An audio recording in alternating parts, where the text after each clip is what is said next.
Welcome back, everybody. Today we're going to be talking about 5 photography phrases that deserve extinction.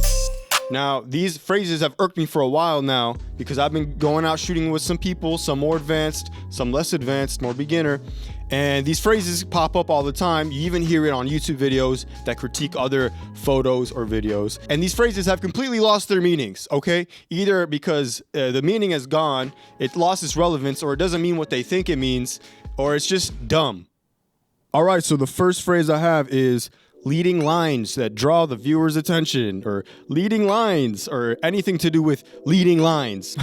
Excuse me, that's just how perspective works. All lines lead somewhere. Every line is a leading line. It feels like some people try to point to it to justify their photo being technically correct, if that makes sense. Like, oh, it's leading lines, it's good, because clearly he saw the vision of, the perspective and the way the lines of the train tracks or the lights, street lights, and it was pointing to the subject. Oh, look, there's leading lines. It's amazingly framed and it's a good picture. I mean, because it's got leading lines. What more do you want in a picture than leading lines? Like, I'm sorry, if the fact that your photo has leading lines is the most interesting thing about that photo, it's just not a very good photo. And I find this so overused in a lot of reviews where there's nothing else to talk about. It's like the most basic picture and they're like, oh, it's got leading lines, it's pretty good. I mean, symmetry, it's got balance or whatever. And that's my next point. I feel like a lot of people confuse perhaps leading lines with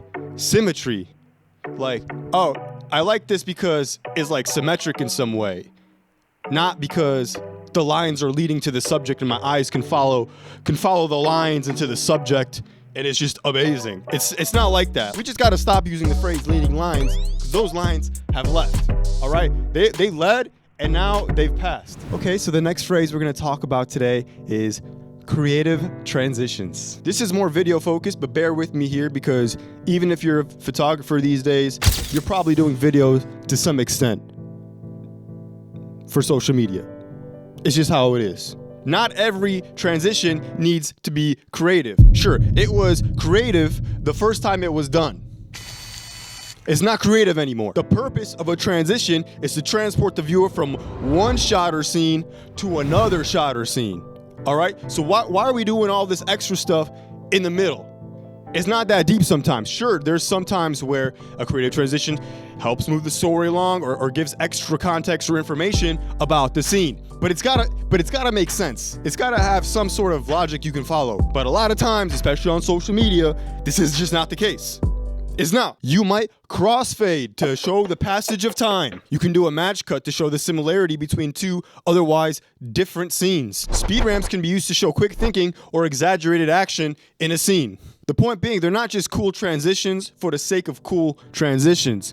There's meaning behind it, which makes it even cooler because you're like, oh wow, I'm watching this little video and it's trying to tell me something, and the transition helped me understand that better. They didn't have to use words or exposition or God forbid, subtitles to tell me this information. They did it through the transitions, through the cut of the video itself. That's kind of cool. That's a cool transition. The point being, when you misuse transitions, it loses meaning and it takes people out of what you're trying to say. Like all of a sudden, I'm looking at like a weird bubbly transition here that doesn't make sense. I'm just like, wow, why did they use that? That's kind of weird.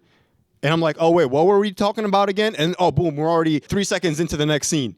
Because you just threw my track of thought, my train of thought off the rails. And now here I am feeling stupid because you decided to put a little creative transition where it shouldn't have been. And now I'm thinking about other things and how I'm hungry and I'm tired and I don't want, and then it's like, okay, you know what, I'm done. I'm sick of it. Okay guys, the microphone cut out at this point, so I had to switch to my backup audio, so that's why it sounds a little bit different. Anyway, here we go. A lot of trendy videos these days on social media are literally just transition reels, which they're cool, don't get me wrong, they're cool. I watch them and I'm like, that one's kind of fire, how they did the whole whatever thing, they cut that out, they put this in, and they speed ramp with the good wide angle and they caught it, and then they like, that's cool, I can watch that. But how do I feel after I watch that? I feel empty inside. I don't feel like I just watched something that I can remember. It's like, yo, I saw such a cool video, it went like this, and then it just went like this, but then they cut it in a super cool way, man, and then they slapped on some jiggle effects too, which was dope, bro. I feel like I didn't consume any media. I didn't digest any content. I was just like looking at something and I looked away. It's like when you see a girl who's like a little too hot and so you just look and you're just like, wow. But then you never think about that again. You know, it's a little bit, it was too much. You know what I'm talking about? Sometimes your senses can't fully appreciate what you're looking at. I just feel like a lot of these like transition hype reels that you see on social media feel a little bit meaningless and empty, you know, a couple minutes after the fact, after you watched it, you know, and they get old pretty quick too. A lot of the trends like, oh, that's cool. And then you've seen it done by like 30 different people and you're like, okay, I'm kind of over it, you know, it's kind of done to death without any real like substance behind it. Like, trust me, because I'm a professional. Okay, cool. Now we're moving on to the third phrase that should be extinct. Professional photographer or professional videographer. Let me explain something to you. If you do photography or videography as your profession, you are a professional. If you do it as a hobby, even if you have professional gear and you can deliver professional results, you're not a professional. I know this one stings, but there's nothing wrong with calling yourself what you are. If you're amateur, be like, I'm an amateur. That's not even a diss. Amateur means you just do something not for the money incentives, just because you love doing it.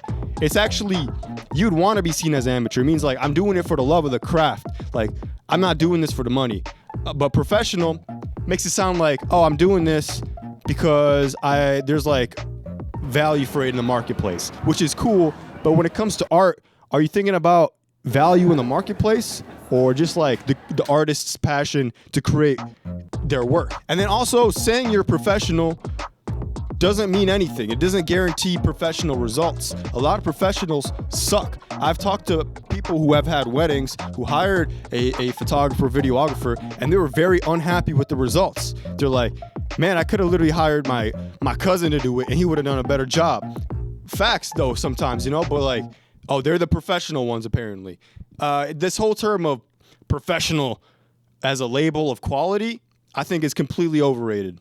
Like, no other job position do you have to like qualify your ranking within the hierarchy of the same job.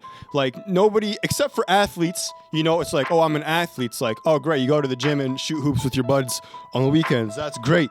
But you're like, oh no, I'm a professional athlete. All of a sudden, it's like, oh, okay, you're in a different league. You're getting paid to do it. And it's like, it's for some reason, athletes and like, I feel like the creative arts are the only people that have to do this. You don't see a business person being like, I'm a professional CPA. I don't CPA for fun. I CPA for funds. So yeah, the creative arts for some reason feel the need to add professional before what they say. And I feel like that just kind of cheapens your own work. Like, do you think Peter Piper was out here introducing himself as, hi, I'm Peter Piper, and I'm a professional pickled pepper picker? Is there any other kind? Excuse me? Of course you do this professionally. I asked you what your job was, not what you do for fun. It's kind of lost its meaning so bad that it has like the opposite effect. You know, it's like, oh, I'm a professional photographer. It's like, good for you, but like, what do you do for money? You know what I'm talking about? Rather, if somebody's just like, what do you do for work? I'm a photographer. It's like, all right, man, get this man some lights and some cameras and some action, because he's about to go crazy, because he's a photographer. And he didn't say professional beforehand.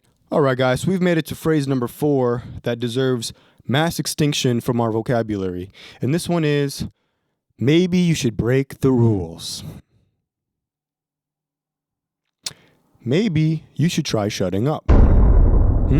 Since we're trying things, do you want to try that? I'll try breaking the rules when you try to shut up, and then we'll have, you know, a mutual agreement. We'll have an understanding. Are you game?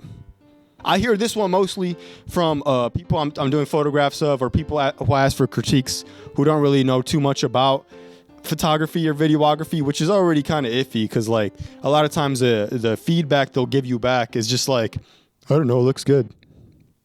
Maybe like, I don't know, changed like his outfit. What are you expecting? Like, they don't know the vocabulary that you're looking for in your critiques. I hear this one the most when I mutter things under my breath. I'll be shooting wildlife and say something like, man, my shutter speed's a little bit too slow for these birds. And they're like, yo, maybe try a longer shutter speed. Try breaking the rules, man. Like, oh my God, that could actually work, man. That could actually look really cool because then like it'll smear everything, which signifies like motion, right? So you can actually capture more motion if you just like slow the shutter to like 1 second.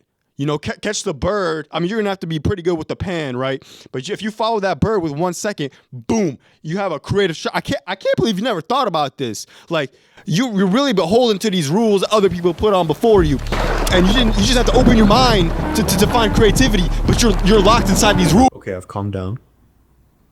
Okay, and don't get me wrong. You can totally break the rules.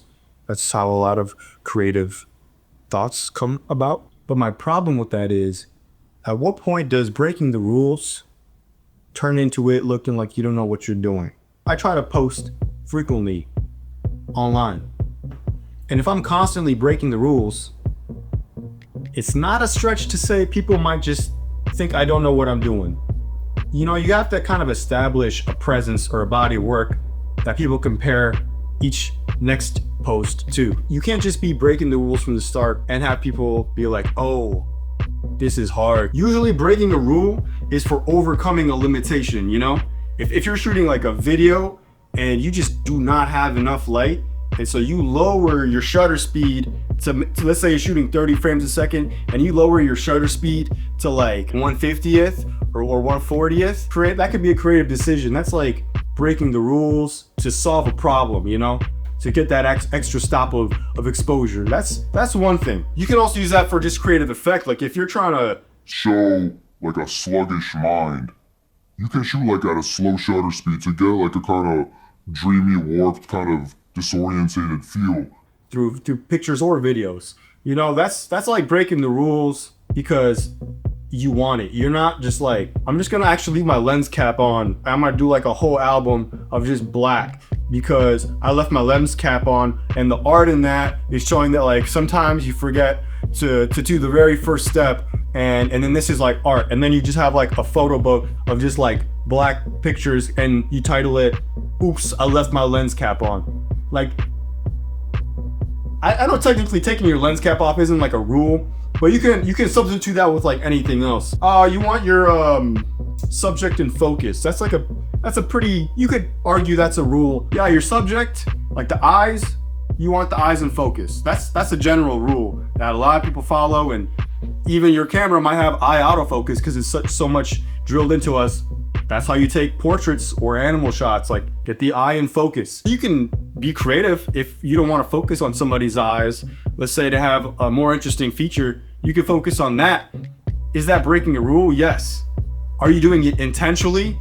And can people like pick up on the fact what you're doing? Or does it just look like, oh, he just missed focus? They should just be able to tell like, oh, this is what he was going for. We have made it to the fifth and final phrase. And this phrase is, this reminds me of blank. You know exactly what I'm talking about. And this one hurts too, if you've ever gotten this. You show somebody some of your work, and the first thing out of their mouth is, oh yeah, this reminds me of blank. If the first thing you do is compare my work to somebody else's work, I don't take that as a compliment. I take that as like a diss. It's like, oh yeah, you did a good job.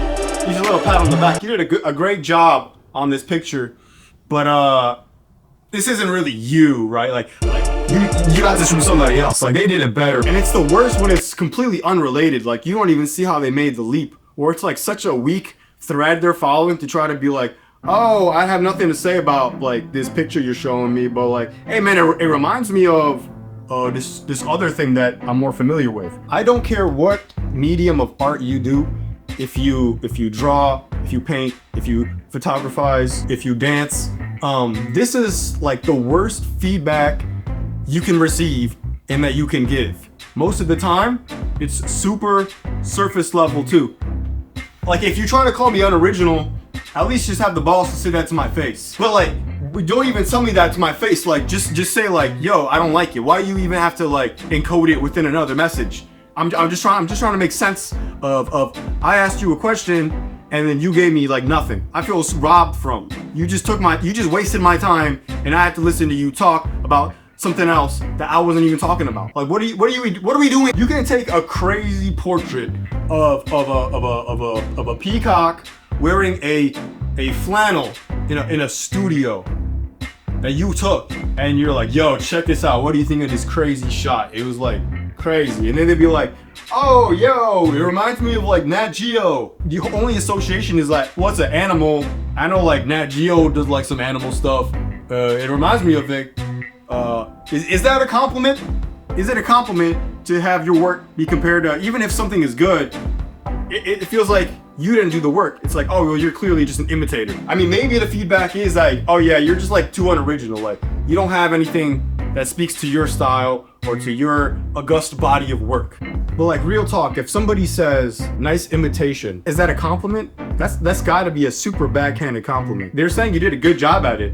Like, wow, this totally reminds me of something else. That's good. That's good though. Like, you can't be mad. So this is like such an annoying feedback because you can't get mad at it because it's technically a compliment. You know, it really is a crazy world that we live in. Can I get an amen? All right, I'll see you guys later. I got more videos coming and stuff. If you guys like this video, be sure to go and hit yourself because you should have been doing other things instead of watching YouTube.